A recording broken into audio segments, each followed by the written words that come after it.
नमस्कार। आप सभी का स्वागत है। मैं सुजीत मुकुटकर, हिंदी अध्यापक। आज हम इस लाइव वीडियो के माध्यम से व्याकरण का एक महत्वपूर्ण घटक देखने वाले हैं, जिसका नाम है संधि। इसके पहले के वीडियो में हमने संधि की परिभाषा और संधि के प्रकारों के बारे में थोड़ी बहुत जानकारी ली थी। तो आज हम संधि का ये जो पहला प्रकार है, संधि का पहला प्रकार जिसका नाम है स्वर संधि, तो हम स्वर संधि के बारे में यहाँ पर देखने वाले हैं। स्वर संधि किस तरह पहचानी जाती है, ये भी हमने एक शॉर्ट में देखा हुआ है। स्वर संधि किस तरह पहचानी जाती है इसका मैंने पहले भी बताया था। जहां पर दो पदों में से पहले पद का अंतिम वर्ण स्वर होता है। दो पदों में से पहले पद का अंतिम वर्ण स्वर होता है और दूसरे पद का पहला वर्ण वो भी स्वर होता है, वहां पर स्वर संधि होती है। यह एक आसान जिसकी परिभाषा समझो। अभी इसकी परिभाषा हम यहाँ पर देखने वाले हैं। तो आइए शुरू करते हैं आज का हमारा ये वीडियो। स्वर संधि दो स्वरों के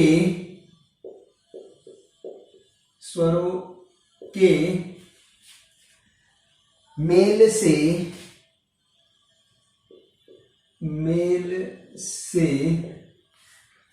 जो संधि होती है, जो संधि होती है, जो संधि होती है उसे स्वर संधि कहते हैं। उसे स्वर संधि कहते हैं। तो ये आमतौर पे अगर देखा जाए तो ये स्वर संधि की परिभाषा क्या हुआ। दो स्वरों के मेल से, तो दो स्वर और जिनके मेल से जो संधि होती है उसे हम क्या कहेंगे, स्वर संधि। अब इसका उदाहरण हम यहाँ पर देखेंगे। जैसे कि उदाहरण में जैसे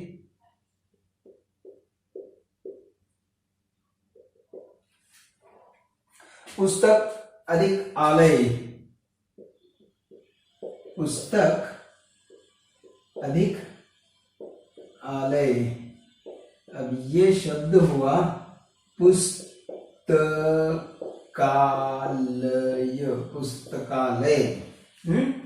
पुस्तकालय। तो अब हम ये परिभाषा इस उदाहरण के साथ अच्छी तरह से जान लेंगे। क्या हुआ, संधि मतलब दो शब्द, दो वर्ण, चाहे वो स्वर हो या व्यंजन हो, उनके मेल से बना हुआ शब्द। अब संधि कैसे होती है, ये दो पद, ये पहला पद, ये दूसरा पद। पहले पद का अंतिम वर्ण ये क यहां पर दिया गया है। पहले पद का अंतिम वर्ण ये है क। अब हम अगर अच्छी तरह से देखेंगे तो हम ऐसा कह सकते हैं, क ये तो व्यंजन है। क क्या आता है, व्यंजन आता है, हमें वो भी पता है। स्वर क्या है, व्यंजन क्या है, वो भी पता है। लेकिन अभी देखो, थोड़ा ध्यान दो। ये क, ये पूर्ण क है।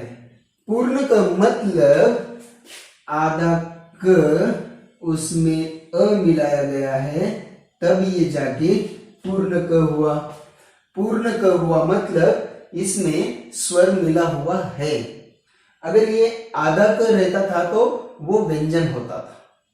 सिर्फ और सिर्फ आधा क ऐसा अगर रहता था तो वो व्यंजन होता था, लेकिन यहाँ पे पूरा क है। यहाँ पे क्या है? पूरा क है, इसलिए ये स्वर आया। अधिक यहाँ पर दूसरे पद का पहला वर्ण ये आया आ। दूसरे पद का पहला वर्ण, ये पहले पद का अंतिम वर्ण, ये दूसरे पद का पहला वर्ण, दोनों भी स्वर है और दोनों के मिलने से ये हमारा शब्द होता है का। अब इन दोनों को अगर मिलाया जाए तो पुस्तकालय यह शब्द हुआ। पुस्तकालय यह शब्द हुआ, इसलिए यहां पर यह परिभाषा सार्थक होती है। दो स्वरों के मेल से, दो स्वरों के मेल से जो संधि बनती है उसे स्वर संधि कहा जाता है। ये इसकी परिभाषा। आ गया समझ में? आसान है, ज्यादा मुश्किल ऐसा नहीं है। अब इसके बाद स्वर संधि के भेद, हम यहाँ पर स्वर संधि के भेद देखने वाले हैं।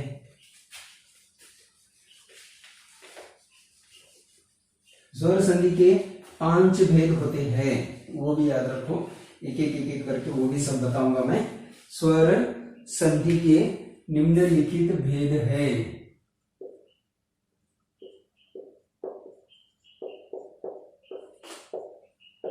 निम्नलिखित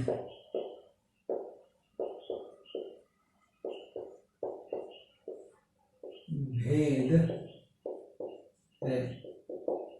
इन भेदों को हम एक एक करके जानेंगे। सबसे पहले है दीर्घ संधि। सबसे पहला दीर्घ संधि। अब ये दीर्घ संधि क्या होता है, सबसे पहले हम इसकी परिभाषा देखेंगे, फिर उदाहरण के साथ ये जान लेंगे। यदि प्रथम शब्द के अंत में, यदि प्रथम शब्द के अंत में स्वर हो और दूसरे शब्द के स्वर हो और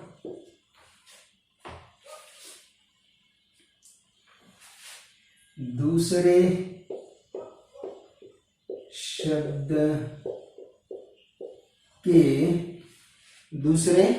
शब्द के आरंभ में भी उसी के समान, आरंभ में भी उसी के समान, उसी के समान स्वर हो तो दोनों के हो तो दोनों के स्थान पर दीर्घ स्वर उत्पन्न हो जाता है। स्थान पर दीर्घ स्वर उत्पन्न हो जाता है। तो ये है स्वर, ये क्या है, यह दीर्घ संधि कहलाती है। यह दीर्घ संधि कहलाती है,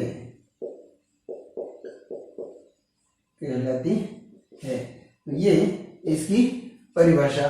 इसको अगर हम अच्छी तरह से उदाहरण के साथ देखेंगे तो दीर्घ कैसे बनते हैं वो देखो। क्या बताया है यहाँ पर, यदि प्रथम शब्द के अंत में, प्रथम शब्द संधि, दो अलग अलग शब्द, प्रथम शब्द के अंत में मतलब अंतिम वर्ण, प्रथम शब्द के अंत में स्वर हो और दूसरे शब्द के आरंभ में भी उसी के समान, उसी के समान अगर स्वर है तो जब संधि होती है तो वो दीर्घ संधि हो जाती है।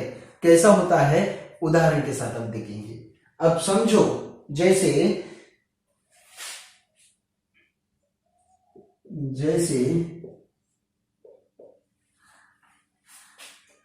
अ अधिक अ, ऐसा अगर है अ अधिक अ, तो ये दोनों भी रस्व है, ये दोनों रस्व है, हमें पता है रस्व और दीर्घ ये दोनों रस्व है।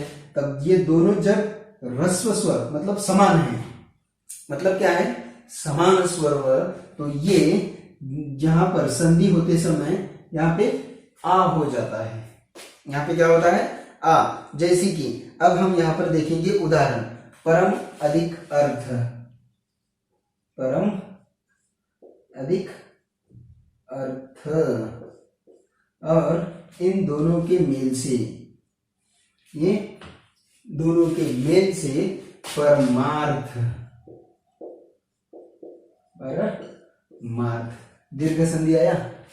क्या हुआ, ये मतलब पहला पद म है, मतलब इसमें अ है, दूसरा पद ये तो सीधा सीधा अ आया, और ये दोनों भी रस्व स्वर है, ये दोनों भी रस्व स्वर है।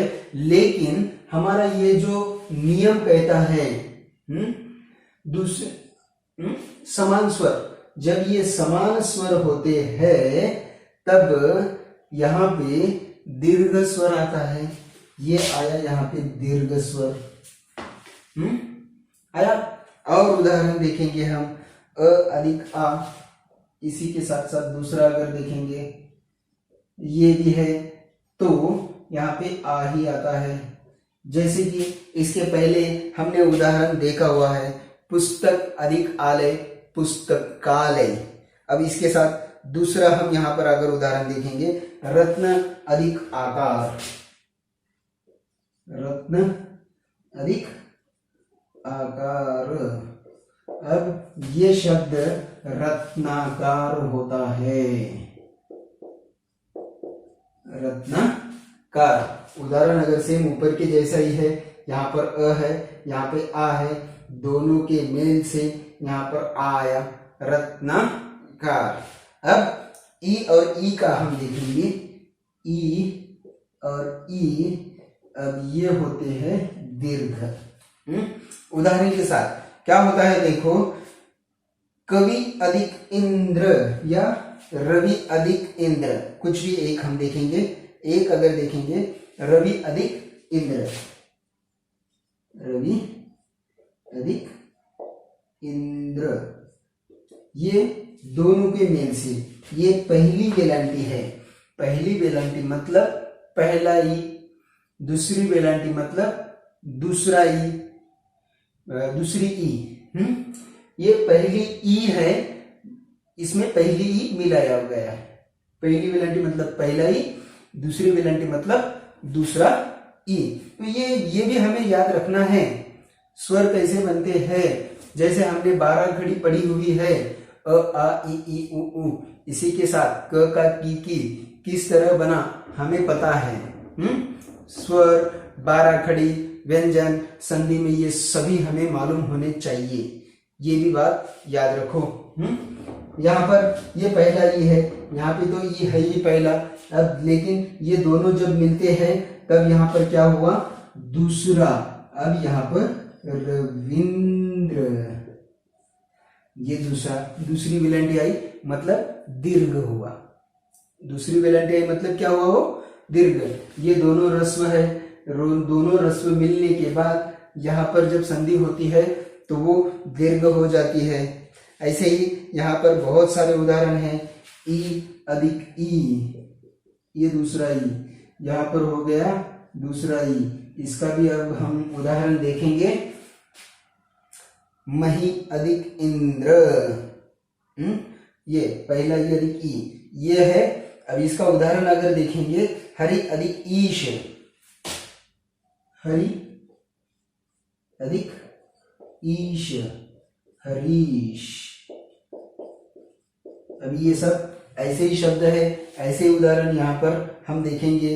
उ अधिक उ, ये देखो अभी ये यहाँ पर दूसरा उ, ये यहाँ पर पहला उ, लेकिन यहाँ पे हो गया दीर्घ। इसका उदाहरण अगर देखेंगे, वधु अधिक उत्सव, वधु अधिक उत्सव, वधुत्सव। तो इस तरह ये दीर्घ संधि होती है, ये हमें याद रखना है। ऐसे ही इसी के साथ साथ ऐसे बहुत सारे उदाहरण हैं जो हम अगर बाद में देखेंगे।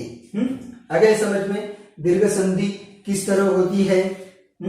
दीर्घ संधि ये उदाहरण के साथ हमने यहाँ पर देखा हुआ है। अब इसका दूसरा प्रकार गुण संधि देखेंगे। दूसरा प्रकार देखेंगे अब, जो गुण संधि के बारे में देखना है।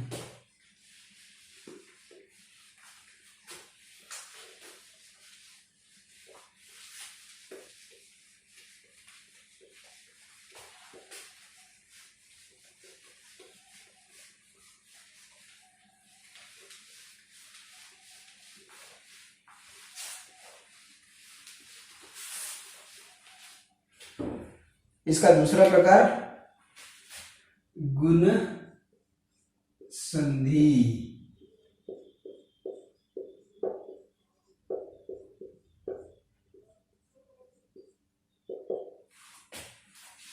गुण संधि जब अ या आ के बाद, जब अ या आ के बाद, अ या आ के बाद ई या ई, पहला ई या ई दूसरा ई, उ या उ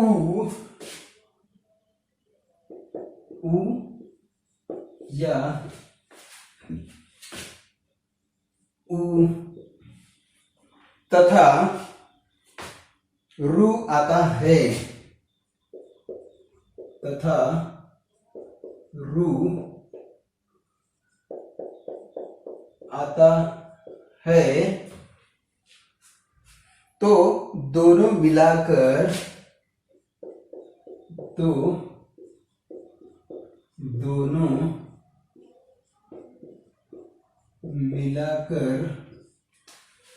मिलाकर ए ओ अथवा अ, ए ओ अथवा अर, ये अदर, दोनों मिलाकर ए ओ अथवा अर हो जाते हैं, हो जाते हैं।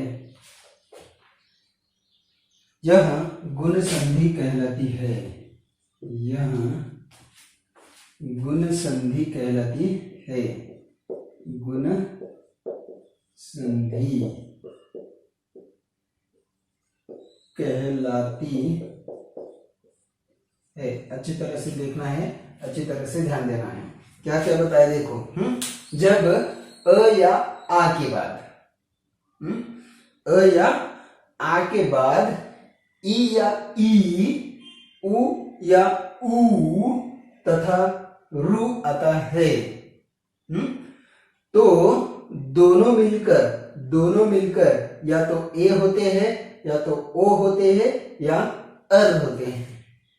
अब कैसे होते हैं इसका हम यहां पर उदाहरण भी देखेंगे। जैसे